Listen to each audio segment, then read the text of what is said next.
बघा तर मंडळी, आम्ही कुठं आलोय. आमची सगळी गाडीतल्या बायका आमच्या गाडीतल्या एका संगीता अक्काच्या घराच्या पूजेला आल्यात सगळ्या बायका. हे बघा, आमच्या गाडीवाले आप्पा पण आलेत. ते सगळ्यांना घेऊन आलेत.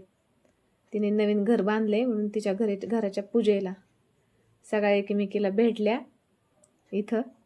हे बघा, त्यांची पाहुणे मंडळी ते सगळे. मग आम्ही आलो घरामध्ये सत्यनारायणच्या पाया पडायला. मी असं दर्शन घेतलं सत्यनारायणाचं. मस्त पूजा मांडली होती. भटजीबाऊ पण होते. त्यांचं चाललं होतं देवाचं काही करायचं काम. आणि सगळ्याजणी आम्ही एक एक एक एक आतमध्ये आलोत आणि देवाचं दर्शन घेतलं. मस्त प्रसाद वगैरे घेतला.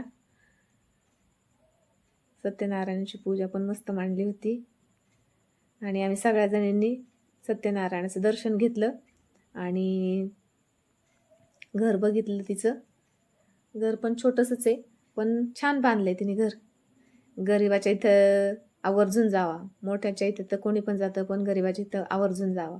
आम्ही गेल्यामुळं तिला खूप आनंद झाला. आणि इकडं बघा, आप्पाचं आणि आर्याचं जेवायचं काम चालू आहे. हे बघा, आमचे गाडीवाले आप्पा इथे कसे जेवतायत दोघंजण. आणि हा आमचा आरू, तुम्ही तर बघतच असता या आरूला. दोघंच आतमध्ये बसले होते जेवायला. आणि मग आम्ही गेलोत. मग सगळ्याजणी बाहेर जाऊन सगळ्यांनी पंक्ती धरल्या. घरबीर बघितलं सगळ्यांनी. तिचं किचन वगैरे सगळं मस्त होतं. आणि चाललं होतं एकमेकीचं बोलणं सगळ्यांचं एकमेकांशी. आणि मग आम्ही सगळ्याजणी म्हणत होत्या कुठं बसायचं जेवायला. सगळ्याजणी एकत्र आल्या. दर्शन वगैरे सगळ्यांनी घेतले निवांत आणि बसलो आता सगळेजण जेवायला. हे बघा, आम्ही बसलो बाहेरच सगळेजण जेवायला होता भात, डाळ भात आणि बुंदी आणि भाजी. मस्त होतं जेवण. त्यांचे पाहुणे रावळे सगळे आलेले होते.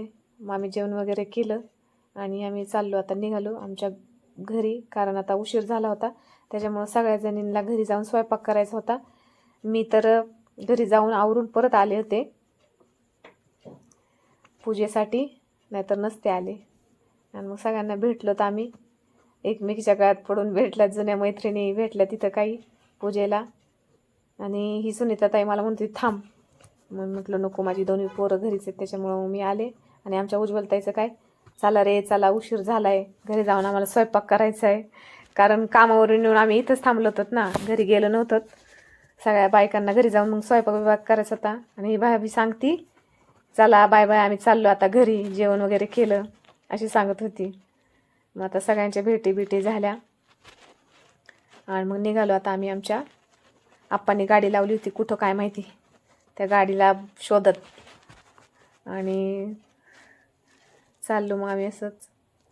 तितक्यात आप्पा आले आणि आम्हाला गाडी शोधत नव्हती. मग ही एक मैत्रीण भेटली वाटेत, तिला 2 शब्द बोलले आणि मग निघालो आम्ही. काही जणी गेल्या सरळ, काही जणी इकडं, काही जणी तिकडं. आता काही जणी तिथंच राहत होत्या म्हणून त्या जवळ होत्या म्हणून गेल्या. आता आम्हाला जायचं होतं लांब गाडीत बसून. मग ही माझी बहिणीने आणली ती स्कूटी. आता ती स्कूटी आणल्यामुळे तिला काही गाडीत येता येणार नव्हतं. मग तिने घेतली स्कूटी, ती निघाली पुढं आमच्या. आम्हाला गाडी माहीत नव्हतं. मग तितक्यात आप्पा आले आमचे गाडीवाले. मग ते आप्पा म्हणले गाडी इकडं लावली. मग आम्ही त्या दिशेने निघालो सगळ्याजणी. गाडी एका ठिकाणी लावली होती ना, बायका एका ठिकाणी चालल्या. तर मग आप्पाने सांगितलं गाडी इकडं लावी. म्हणून आम्ही सगळ्याजणी गेलो गाडीपाशी. जेवढ्या तिथल्या होत्या त्या गेल्या त्याच्या घरी आणि आम्ही तिघीजणीच उरलो खाली. मग आम्ही तिघीजणी बसलो गाडीत. मी चढले पहिल्यांदा आणि नंतर माझ्या पाठीमागं निर्मलताई चढली. आम्ही अशा तिघीजणी होतो. मग तिघी पण बसलो गाडीमध्ये आणि गाडी निघाली आता घरी. आम्हाला वाजले होते रात्रीचे 8:30 घरी जायला. आप्पाने काढली गाडी. मग आम्ही तिघीच असल्यामुळं कोणाची वाट नाही बघितली, काय नाही, झाली आमची गाडी सुरू. असा मस्त पूजेचा कार्यक्रम झाला. जेवण वगैरे आटोपून आम्ही निघालो घरी. व्हिडिओ आवडल्यास लाईक शेअर सबस्क्राईब करा. भेटू नेक्स्ट व्हिडिओमध्ये. Bye bye.